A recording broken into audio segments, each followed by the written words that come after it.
ग्वालियर केंद्रीय मंत्री ज्योतिरादित्य सिंधिया ने कहा कि प्रसिद्ध उद्योगपति रतन टाटा का निधन न सिर्फ देश के लिए अपूरणीय क्षति है, बल्कि उनके खुद के लिए भी व्यक्तिगत क्षति है। उन्होंने कहा कि टाटा सन्स से उनके 4 पीढ़ियों के संबंध चले आ रहे हैं। उन्होंने उद्योग के क्षेत्र में देश का नाम पूरी दुनिया में आगे बढ़ाया है। जी आ जाएं।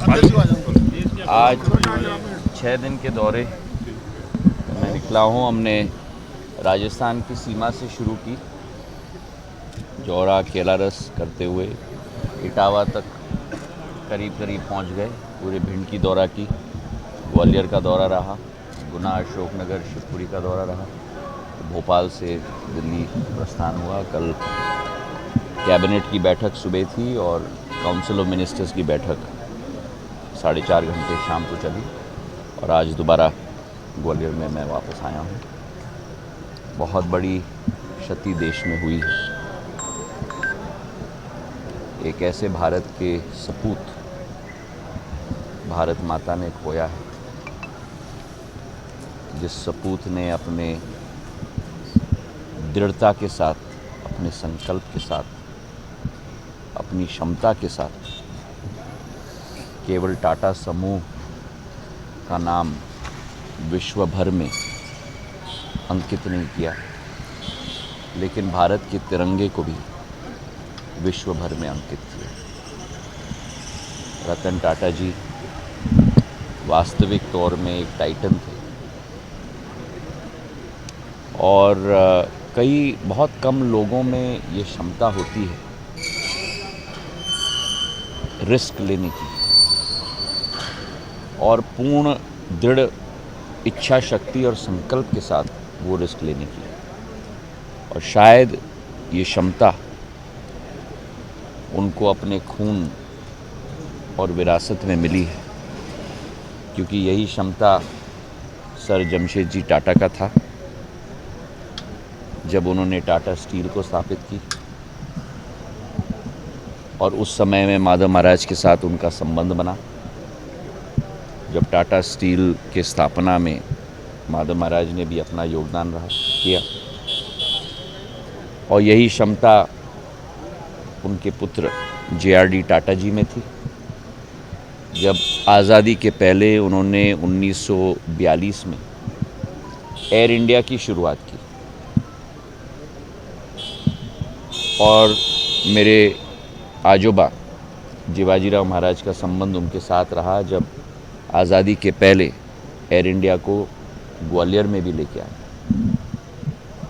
और वही क्षमता उनके पुत्र रतन टाटा जी में था,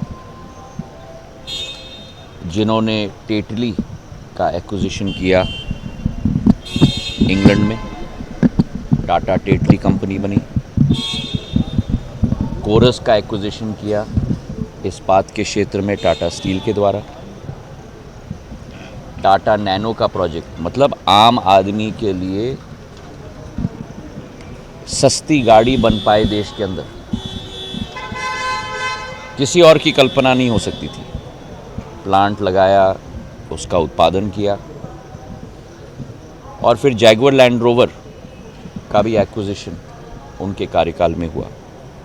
विश्व की सबसे बड़ी सॉफ्टवेयर की कंपनी TCS की स्थापना की और सबसे महत्वपूर्ण दूरदृष्टिकोण थी, इच्छा शक्ति थी, रिस्क लेने की क्षमता थी और सबसे महत्वपूर्ण बहुत अच्छे आदमी थे। मेरा स्वयं उनके साथ रिश्ता 10 साल की उम्र के साथ शुरुआत हुई, जब मेरे पूज्य पिताजी के साथ मुंबई में बचपन में मैं उनसे कई बार मिला हूँ। और 42 साल का ये सफ़र उनके साथ मेरे लिए अपने जीवन का एक कई महत्वपूर्ण क्षण रहेंगे। 2016 में हमने उनको ग्वालियर में आमंत्रित किया था सिंधिया स्कूल के वार्षिक उत्सव के लिए और 80 साल की उम्र में जिस तरीके से उन्होंने एक बच्चे के साथ कनेक्ट किया, प्रदर्शनी में जो एक एक डेस्क पे उन्होंने रुचि दिखाई, और मेरे स्कूल के बच्चे, सिंधिया स्कूल के बच्चे दौड़कर उनके साथ फ़ोटो लेने के लिए उत्सुक, उनका ऑटोग्राफ लेने के लिए उत्सुक। तो वे एक पीढ़ी के इंसान नहीं थे, वे कई पीढ़ियों के इंसान थे। 2 साल पूर्व मुझे अवसर मिला उनके मुंबई स्थित घर में मेरे परिवार के साथ भोजन करने के लिए। सिंधिया परिवार की अगली पीढ़ी के साथ भी उनकी मुलाकात हुई और उनका एक अलग रिश्ता मेरे पुत्र आर्यमन के साथ भी रहा। तो ये एक मेरे लिए एक देश की क्षति तो है ही, पर मेरे लिए एक व्यक्तिगत क्षति है। सिंधिया परिवार की 4 पीढ़ियों की संबंध उस परिवार के साथ रही है, और एक ऐसे व्यक्ति जिनका जानवरों के प्रति प्यार, टाटा कंपनी का हेडक्वार्टर बॉम्बे हाउस में हर एक कुत्ते को प्रवेश था, केवल घर के कुत्ते को नहीं, हर एक बाहर के कुत्ते का भी प्रवेश था। स्वयं अपने हाथ से खिलाते थे। जानवरों के प्रति अति प्रेम। और टाटा सन्स के बोर्ड से रिटायर होने के बाद भी नए बच्चों को, नई पीढ़ी को उत्साह देने के लिए एक वेंचर फंड की भी शुरुआत उन्होंने की, और कई नए बच्चों, नए एंटरप्रेन्योर से अक्सर मुलाकात करते थे। रतन टाटा जी देश के रत्न थे, देश के टाइटन थे, और आज मैं अपने दिल में भी एक खालीपन महसूस कर रहा हूँ।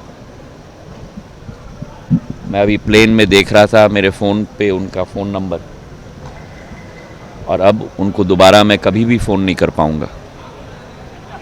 एक व्यक्तिगत क्षति मेरे लिए रही है, मेरे परिवार के लिए रही है, और देश के लिए भी एक व्यक्तिगत क्षति रही है।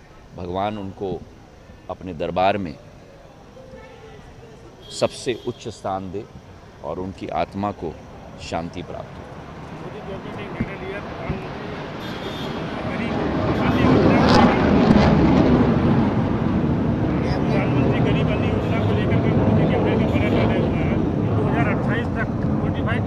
फोर्टिफाइड चावल मिलेगी। तो यही सोच और विचारधारा है कि हर एक भारतीय स्वस्थ रहे, हर एक भारतीय को पौष्टिक पूर्ण रूप से अनाज मिले, और उसी के आधार पर हर एक भारतीय देश में भी अपना योगदान दे पाए।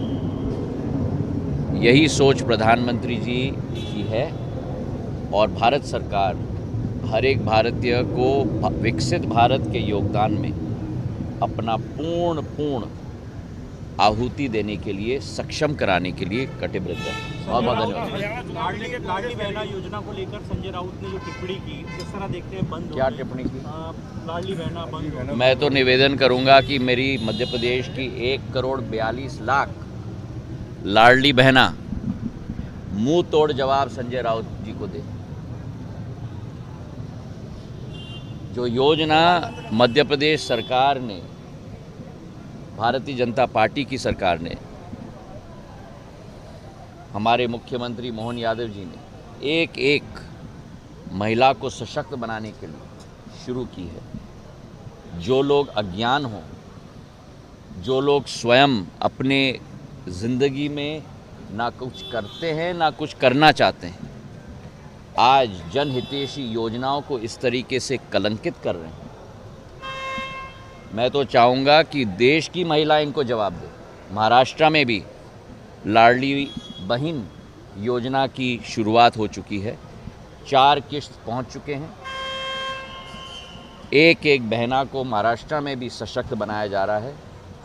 इतनी जलन पुरुष होने के नाते संजय राउत जी को क्यों हैं? शायद उनके घर वाले भी इस योजना में लाभार्थी बने, यही